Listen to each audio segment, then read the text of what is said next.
Soy Ariadna Rondón, estudiante de Ingeniería de Materiales de la Universidad Simón Bolívar, ganadora del premio La escritura hecha en casa, mención cuento. Mi cuento es Por encima de las nubes. Recuerdo que a Delia le gustaban las naranjas, es más, eran su fruta favorita. De haber estado el mundo hecho de naranja, ella lo habría devorado a mordiscos. Una mañana plena para Delia consistía en tomar una, sentarse en el pequeño taburete rojo frente al ventanal y admirar las vistas mientras se las comía.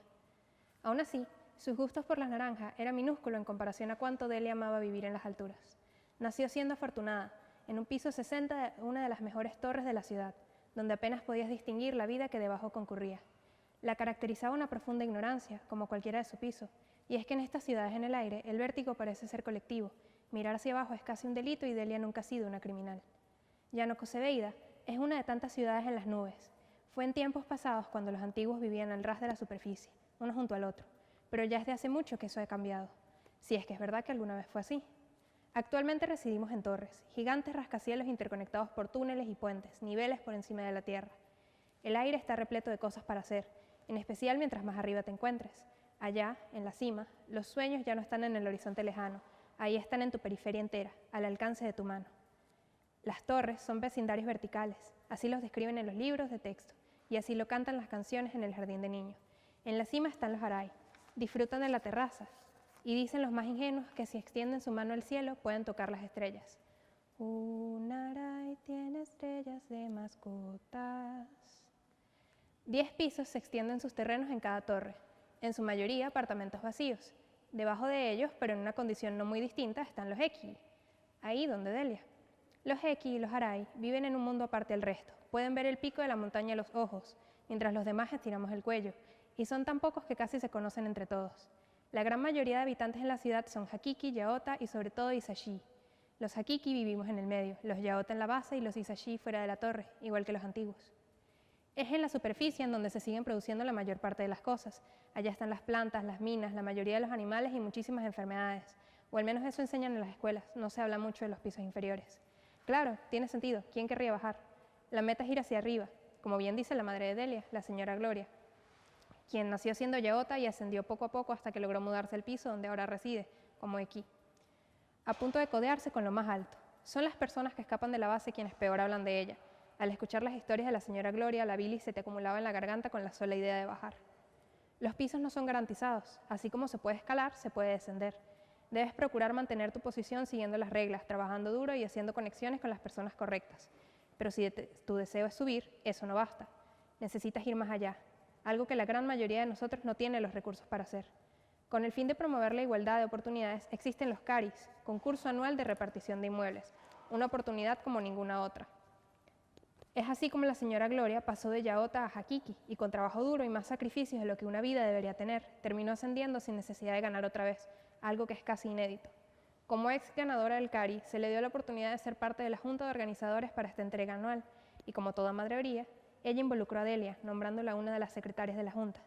Delia refurfuñó por días en mi habitación acerca de cuán tediosa la idea le parecía. Ella siempre ha sido hermosa e inteligente, pero secretaria parecía ser algo muy bajo para ella. No quise recordarle que yo misma era secretaria desde que nos graduamos. No hubiese aportado nada a la conversación. Su primera tarea importante fue recibir las solicitudes entrantes y organizar la base de datos con la ayuda de sus compañeros. Aburrida me escribía cuando veía un nombre gracioso o me preguntaba dónde quedaban algunos sectores que leían en las direcciones de los postulantes. Siempre la ayudé y la motivé a continuar. No quería que renunciara y se perdiera una gran oportunidad como esa. La junta, en su mayoría, consistía de poderosos aray. Tal vez eran motivos egoístas, las cosas que la beneficiaban a ella indirectamente me podrían beneficiar a mí, pero aún así deseaba su bienestar. Tanta había sido la queja y el desinterés que cuando me llamó en medio del almuerzo para comentarme de un participante, con su voz empapada en curiosidad, casi brinco de mi asiento en alevosía, pero creo que eso habría sido demasiado. Oye, hay un chico aquí, pero nunca he oído de este sector, ni siquiera en otra torre. No lo encuentro en la base de datos. ¿Podrías ayudarme? Te envío su archivo por mensaje. Esa fue la primera vez que Delia me habló de Antonio. En aquel momento era un nombre que captó su atención, pero apenas un par de horas después ya era más que eso. Con la cara pálida me contó que había descubierto que era un Isashi, diciéndolo casi hasta con miedo, como si no pudiera creer que de verdad existían, como si todo este tiempo hubiese pensado que las naranjas crecían en el alféizar de su ventana, en el piso 60 de una torre, tan alejadas de la tierra. Su sentir sobre Antonio pareció oscilar cada segundo entre curiosidad e incredulidad, Si su solicitud había llegado hasta Delia, él ya había pasado por muchos controles, estaba en una de las últimas fases del proceso, y no era frecuente que un Isashi llegara tan lejos. No creo haber oído nunca que pasara en el segundo filtro. Pero Antonio era distinto, lo notaba cada vez que Delia me hablaba de él, cosa que se volvió cada vez más recurrente con el pasar de los días. Decidió ella misma ser quien escribiera la carta a mano para notificarle que había sido aceptado para tomar el examen de aptitud necesario para ganar el concurso. Y en cuanto recibió la respuesta, vino emocionada a comentarme todo acerca de su letra y su hermosa forma de escribir. Yo no podría haberlo sabido en aquel entonces, pero hoy, después de haber leído las cartas que se intercambiaron, puedo entender que fue una dinámica como Jane y Tarzán, pero ella era Tarzán. El mero pensamiento de su auténtica ingenuidad sobre el funcionamiento del mundo me hace reír. Quisiera tener las cartas a la mano y poder plasmar más auténticamente lo que decían, pero deberé conformarme con lo poco que puedo recordar. Con el objetivo de acercarse más a Antonio, Delia propuso a su madre que la secretaría se encargara de llevar a cabo una especie de inducción a los concursantes, llevarlos a todos a un terreno medio en conocimiento, asegurando así que fuera un proceso justo. Probablemente fue aquella la primera vez que Delia habrá mostrado iniciativa en algo, y la señora Gloria, más emocionada que perro con dos colas, no dejó pasar el suceso. Por supuesto, mi amiga fue la consejera de Antonio, y más que al prepararlo a él, parecía solo hacer preguntas sobre cómo vivía, cada dato haciéndola menos ingenua, más conmovida y francamente menos Delia. Ahora sabía que el agua limpia no estaba garantizada allá abajo y que cada vez que contestaba el teléfono y dejaba el grifo abierto, estaba desperdiciando lo que para muchos Hisashi era el equivalente al agua limpia de un día. Horrorizada, me hablaba de cuánto era el sufrimiento allá abajo, que había descubierto lo que era el dengue, de cómo una simple fiebre era la causa de muerte de tantos niños, y lo avergonzada que se sentía de haber llorado tanto por su síndrome de túnel carpiano. Berreaba cuando me contaba de tantas minas que sepultaban hombres vivos, tantos campos de algodón donde niños malnutridos pasaban días y noches, tantas mujeres que eran víctimas de la explotación sexual. Parecía que solo Delia estaba recibiendo algo del intercambio hasta que tuve que sugerirle que le enviara libros por correo junto a las cartas, que le comentara el nivel de las pruebas y que no se enfocara tanto en conocerlo, sino en ayudarlo. Dicho y hecho, mi amiga empezó a estudiar como no la había visto nunca para ayudar a Antonio en todo aquello en lo que fallaba. Era lindo verla esforzarse, por lo que para mí lucía como la primera vez. Pronto ya no me hablaba de Antonio como si fuera un documental de Nat Geo. Poco a poco se transformó en un diamante que admiraba a través de una vidriera. Ya no solo me hablaba de la precariedad que solo ahora se enteraba que existía, ahora me hablaba de él, de cómo sus chistes eran los más divertidos, cómo era tan inteligente y guapo según las fotos de la base de datos del CARI, cómo le encantaría escuchar su voz, pero que él no poseía teléfono, y por más que ella se lo ofrecía, él se negaba a que le regalara uno. Su falta de electrónicos propios no fue un impedimento por mucho tiempo. A la semana, Delia descubrió el sistema de telefonía público, y el día siguiente me relataba con sonrisa enamorada todo lo que había charlado con Antonio, que ahora le decía Nino, que tenía una voz grave, como si roncara al hablar, que era más gracioso incluso por teléfono, que trabajaba de agricultor y cultivaba naranjas. Ella amaba las naranjas. Si hubiese apostado dinero en el tipo del hombre del que Delia se enamoraría, habría perdido hasta el último céntimo, pues nunca habría adivinado que sería Antonio. Cuando sucedió, me di cuenta de que no podría haber sido otra persona. Él era el jarabe de realidad que ella había estado necesitando. Nunca llegué a conocerlo personalmente y no me fue necesario para entenderlo. Solo con escuchar lo que Delia me decía y posteriormente leer sus cartas, fue suficiente. Era honesto consigo mismo, trabajador y lleno de sueños, todas cualidades que le harían más que bien a mi amiga. Una medianoche recibí una llamada. Con un hilo de voz me alertó que lo conocería en persona.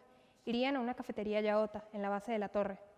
Al escucharle el sueño me abandonó y el terror tomó su lugar. ¿Qué sería de mí si algo le pasaba a ella? ¿Era una buena idea? Bajar tantos niveles, llegar a la base donde ya ni siquiera hay ascensores y se transportan usando escaleras.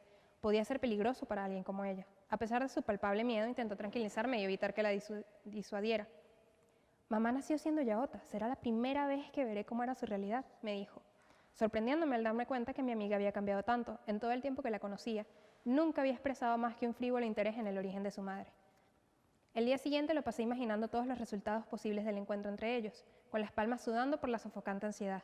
Suspiré de alivio al abrir la puerta de mi apartamento y verla sonriente ahí de pie, con los ojos brillantes como dos zafiros. Me contó hasta el más mísero detalle. Antonio era todo lo que había esperado y más. La gente fue muy amable con ella, la comida estuvo deliciosa, la conversación fue divina, parecía todo tan perfecto que incluso como espectadora yo me llené de ilusiones. Quiero ayudarlo a ganar el CARI, nadie se lo merece más. Incluso siendo participante, yo estuve de acuerdo. Inevitablemente me uní a los esfuerzos de Delia para preparar a su amado Antonio para la batalla que se aproximaba en el horizonte, porque siendo realistas había sido muy suertudo a la hora de llegar tan lejos en el proceso, pero la fortuna no siempre estaría de su lado. Se enfrentaba a pesos pesados, personas con mucha más preparación y cuyas posiciones les habían garantizado una base más sólida de conocimientos. Teniendo Antonio tan poco de dónde partir, era difícil contrarrestar la vasta diferencia. Haya sido un milagro o quizás nuestro magnífico trabajo, el esfuerzo fue suficiente y Antonio pudo seguir a la última fase, las entrevistas. Fue agridulce la noticia para mí, pero me alegraba que al menos él pudiera seguir adelante. No supe mucho de Delia por un tiempo. Me ocupé en mi trabajo y mis responsabilidades, sin duda buscando escapar la sensación amarga que se instauraba en mi pecho al verme despojada del fruto de mi trabajo. Inocente decidí que el año siguiente sería mi oportunidad con el CARI. Supuse que Delia siguió bajando y descubriendo más sobre la vida fuera de las torres, pero no podría afirmarlo como un hecho. De vez en cuando me escribía o me llamaba para pedirme consejo o compartir una breve conversación que no lográbamos extender más de un par de minutos por más que ambas intentáramos. A ciencia cierta, no puedo culparla a ella por nuestra lenta separación. Tal vez ella me asociaba a su privilegiada vida sin preocupaciones y ahora con su nueva y adquirida conciencia no sabía dónde categorizarme. O tal vez fui yo quien no pudo adaptar su visión del mundo a un panorama donde existiera Antonio y la nueva Delia. Existe la posibilidad de que mi propia ambición de seguir ascendiendo me causara perjuicios. Pero Delia volvió a mí, con el rímel corrido, su cabello hecho un desastre y los ojos inyectados en sangre. Nino perdió. Sonaba herida, derrotada, y a mí me pesaba el corazón verla así, sobre todo porque yo, tal vez desde mi envidia, lo había predicho. Llanocoseveida de por sí es un sitio difícil, ascender es muy complicado, pero no conforme con eso, Antonio jamás tuvo las herramientas necesarias para lograrlo. Sin importar cuánto pudimos desearlo todos, la suerte se lo puede llevar de tan lejos. Abracé a mi amiga y la consolé. Era todo lo que podía hacer por ella en ese momento. No se me había ocurrido qué sucedería con ellos una vez hubiese una resolución para los CARI. No fue sino hasta el día del anuncio de los ganadores cuando recibí una invitación de la señora Gloria a comer con ella en un restaurante. Ahí me cuestioné qué sería de ellos ahora. Si se casan, me dijo, Delia tendrá que mudarse a la base con los Yaorta.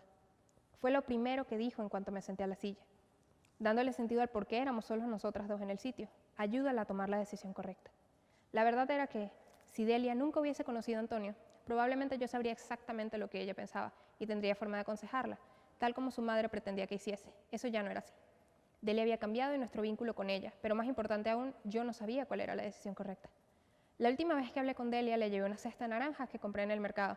Amablemente me dijo que ya no le gustaban. Su figura era triste, encorvada, como si el peso de la torre completa hubiese caído sobre sus hombros. Nos sentamos frente a su ventanal, sobre su amado taburete rojo. El silencio era como un tercer invitado a nuestro encuentro. La conciencia, la diferencia entre nuestras clases ahora era un factor para nuestra amistad, algo que nunca había sucedido antes. No me dijo nada sobre Antonio, solo me entregó un sobre y me pidió que lo enviara.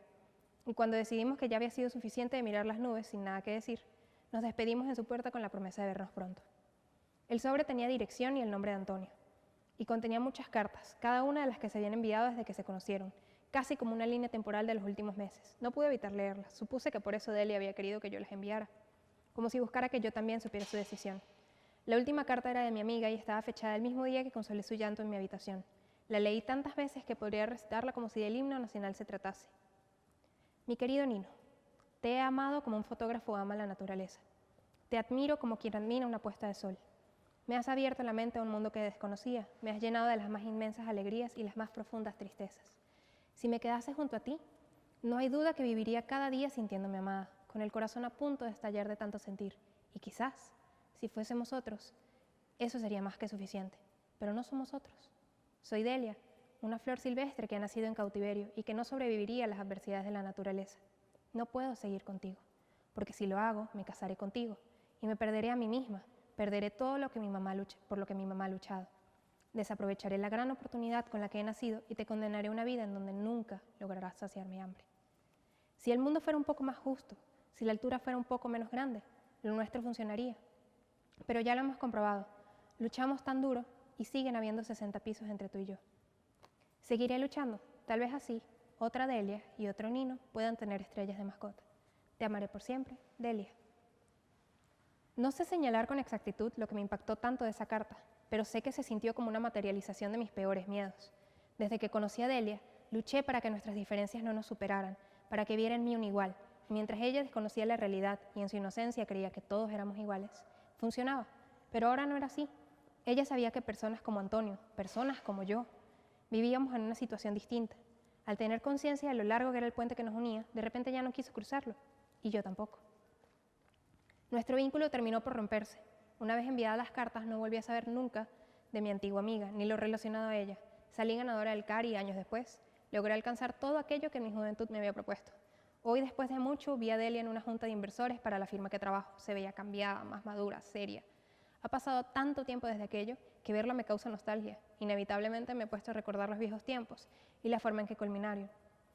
Delia ya no es secretaria, ahora es directora de una asociación que busca ofrecer el mismo alcance en oportunidades para aquellos que viven afuera de las torres y todos los que vivimos dentro. Veo a Delia frente a mí y detrás de ella veo las nubes. De repente tengo náuseas, el sudor frío me empapa la nuca. He pasado tanto tiempo distraída mirando lo cerca que ella está de la cima que ahora solo me doy cuenta de un hecho vergonzoso. Me aterran las alturas.